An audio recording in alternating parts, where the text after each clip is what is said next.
Romeo and Juliet, Act 5, Scene 3. We're in a churchyard, and it's a tomb that belongs to the Capulets. Enter Paris and his page, bearing flowers and a torch. Give me thy torch, boy, hence and stand aloof. Yet put it out, for I would not be seen. Under yon yew trees lay thee all along, holding thine ear close to the hollow ground. So shall no foot upon the churchyard tread, being loose, unfirm with digging up of graves, but thou shalt hear it. Whistle then to me, a signal that thou hearest something approach. Give me those flowers. Do as I bid thee. Go. You should have answered that the signal that the page wants, that Paris wants the page to give is a whistle. If anyone's coming, he's going to whistle. I am almost afraid to stand alone here in the churchyard, yet I will adventure. Sweet flower, with flowers thy bridal bed I strew. Oh, woe! Thy canopy is dust and stones, which with sweet water nightly I will dew. Or wanting that, with tears distilled by moans, the obsequies that I for thee will keep nightly shall be to strew thy grave and weep. The page whistles. The boy gives warning something doth approach. What cursed foot wanders this way tonight to cross my obsequies and true love's right? What with a torch muffle me night a while? You should have answered that Paris brings flowers to mourn for Juliet. Sweet flower, with flowers thy bridal bed I strew. Enter Romeo and Balthazar with a torch, mattock, etc. Give me that mattock and the wrenching iron. Hold, take this letter. You should have answered that Romeo would be bringing a mattock and a wrenching iron to open up Juliet's tomb. Hold, take this letter, early in the morning, seest thou deliver it to my lord and father. Give me the light. You should have answered that Romeo gives Balthazar a letter to take to his father. Upon thy life I charge thee, whatever thou hearest or seest, stand all aloof, and do not interrupt me in my course. Why I descend into this bed of death is partly to behold my lady's face, but chiefly to take thence from her dead finger a precious ring, a ring that I must use in dear employment. You should have answered that he wants to take a ring from her finger.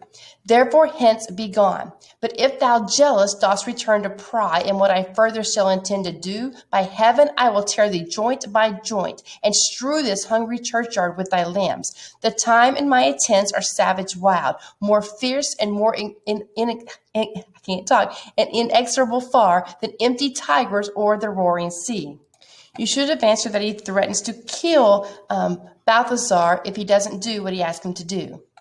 I will be gone, sir, and not trouble you. So shalt thou show me friendship. Take thou that. Live and be prosperous, and farewell, good fellow. For all this same I'll hide me hereabout. His looks I fear, and his intents I doubt. Thou detestable maw, thou womb of death, gorged with the dearest morsel of the earth, thus I enforce thy rotten jaws to open, and in despite I'll cram thee with more food. He opens the tomb. This, that banished haughty Montague that murdered my love's cousin, with which grief it is supposed the fair creature died, and here is come to do some villainous shame to the dead bodies. I will apprehend him.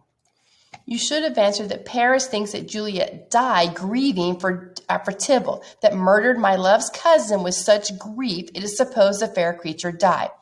Stop thy unhallowed toil, thou Montague. Can vengeance be pursued further than death? Condemned villain, I do apprehend thee. Obey and go with me, for thou must die.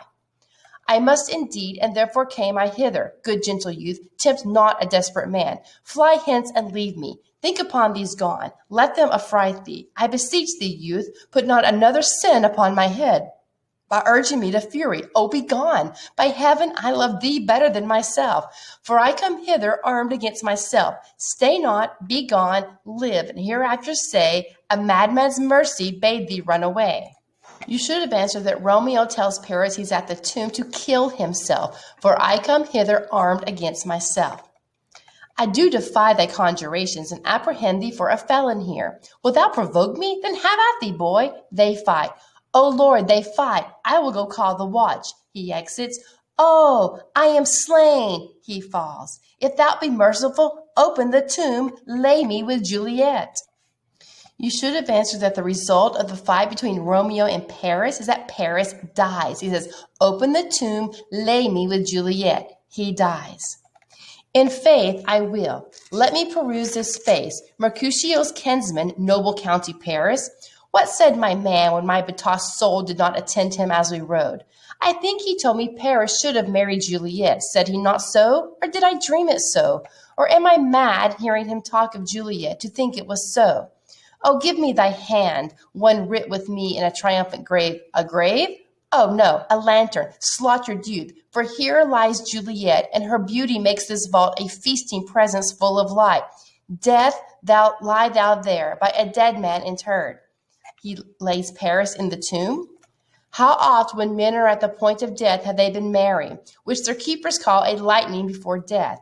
Oh, how I may call this a lightning, O my love, my wife! Death, that hath sucked the honey of thy breath, hath no power yet upon thy beauty. Thou art not conquered. Beauty's ensign yet is crimson in thy lips and in thy cheeks, and death's pale flag is not advanced there. Tybalt, liest thou there in thy bloody sheet? Oh, what more favor can I do to thee than with that hand that cut thy youth in twain to sunder his that was thine enemy? Forgive me, cousin. Ah, dear Juliet, what art thou yet so fair? You should have answered that Romeo asked forgiveness from Tybalt. Forgive me, cousin. Ah, dear Juliet, why art thou yet so fair? Shall I believe that unsubstantial death is amorous, and that the lean, abhorred monster keeps thee here in dark to be his paramour? For fear of that, I still will stay with thee, and never from this palace of dim night depart again. Here will I remain, with worms that are thy chambermaids. Oh, here will I set up my everlasting rest, and shake the yoke of inauspicious stars from this world-wearied flesh. Eyes, look your last. Arms, take your last embrace. And lips, oh, you the doors of breath, seal with a righteous kiss a dateless bargain to engrossing death. Come, bitter conduct. Come, unsavory guide. Thou desperate pilot, now at once run on the dashing rocks thy seasick weary bark. Here's to my love. He drinks. O true apothecary, thy drugs are quick. Thus, with a kiss, I die. He dies. You should have answered that the last thing that Romeo does in the tomb is that he drinks the poison. Enter at the other end of the churchyard the Friar Lawrence with a lantern, crow, and spade. St. Francis be my speed, how oft tonight have my old feet stumbled at graves? Who's there? Here's one, a friend, and one that knows you well. Bliss be upon you. Tell me, good my friend, what torch is yon that vainly lends his light to grubs and eyeless skulls? As I discern, it burneth in the capel's monument. It doth so, holy sir, and there's my master, one that you love. Who is it? Romeo. How long hath he been there? Full half an hour? You should have answered that Romeo had been in the tomb for 30 minutes. Go with me to the vault. I dare not, sir. My master knows not, but I am gone hence, and fearfully did menace me with death, if I did stay to look on his intents. Stay then, I'll go alone. Fear comes upon me. Oh, much I fear some ill unlucky thing. As I did sleep under this yew tree here, I dreamt my master and another fought, and that my master slew him. Romeo, advances. Alack, alack, what blood is this, which stains the stony entrance of this sepulchre? What mean these masterless and gory swords to lie discolored by this place of peace? He enters the tomb. Romeo, oh pale, who else? What? Paris too, and steeped in blood?